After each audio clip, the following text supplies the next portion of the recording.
let's look here. MDT, bullish stop hunt. I'm assuming bullish stop hunt on a yearly. It's January, of course. So bullish yearly stop hunts. See this green? This has always a chance of playing out when there's a bullish yearly stop hunt. Okay, so this automatically, if you have a bullish yearly stop hunt, something like this has a chance of happening. You have to always consider that. And at this point, it holds true. Now, the other thing I will say is there's never usually, off the bottom, there's never usually huge candles.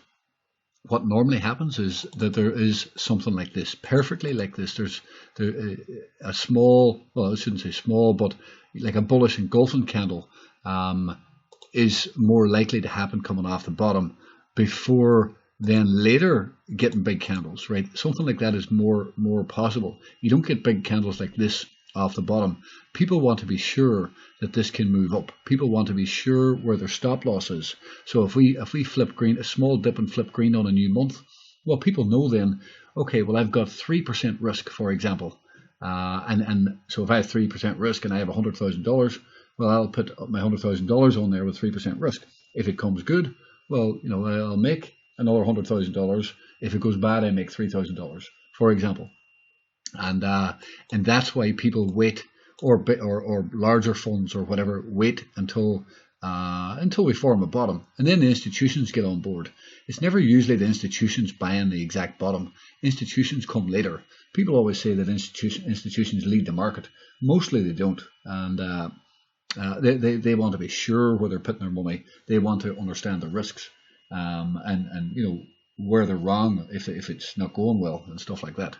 So this does open the door for a lot higher prices. Of course, at this point, that's your stop loss. If you're working off the larger time frames, that would be your stop loss. The maximum stop loss for an institution might be that, whatever it is, 20% or whatever. Actually, that's 40% move. So yeah, we're probably not going to use that as a stop loss, but they'll trade the new monthly candle, as I was saying, and work the stop loss from that. But this is a good sign. I like the fact, I actually really like the fact. Now let me show you something actually here. Let me just show you something. Litecoin, LTC USD, if I can find it here. Let me just show you something. Now it's not identical, of course, but see when you only have two moving averages like this, and they're actually pinching pretty tight together, because if this moves up next month, this yellow moving average will move up, okay? So that means that these two will pinch very closely together. You don't see it right now, but because the moving average is a lagging indicator. But next month there's a possibility that if this moves up more, this yellow moving average is going to pinch tightly with the green. A little bit like what happened here on Litecoin, on LTC. And so you can see that we put in a bottom here, and then we're putting in a very similar candle to MDT. Now, how do you trade this? Well, you trade a new monthly candle. Now, if you look here, there's a wick there on that monthly candle. See there? The downside is in this month. There's no downside on the next month, and some people don't understand that. Sometimes you get the downside in this previous month, and then the next month doesn't need any downside, and you can open up, flip green, and then run and move. Okay, so we have something similar here on MDT. We are getting some slight downside. It's not huge or anything. If there was a little bit more downside, I would probably like it better, but it does open the door for this. Okay, MDT opens the door for this, right, for another green candle higher. Now then, if you break up through this moving average, you can see what happened on Litecoin. Once you break the monthly moving averages, it opens the door for a run higher, right, a potential run higher. You can see here, obviously this one closed kind of above it, and then you had 3 more months of upside. So you can, maybe I drew that a bit wrong, maybe you get a candle like that next month, and then you get more confirmation. Then you can get a bigger candle, and you can see that obviously Litecoin had 2 or 3 months of that. Okay, so what is this doing? Well, this is bouncing up here to take liquidity in this drop. Okay, and it's for example, you could be bouncing back up into the 38% retrace or whatever. Let me just fix this.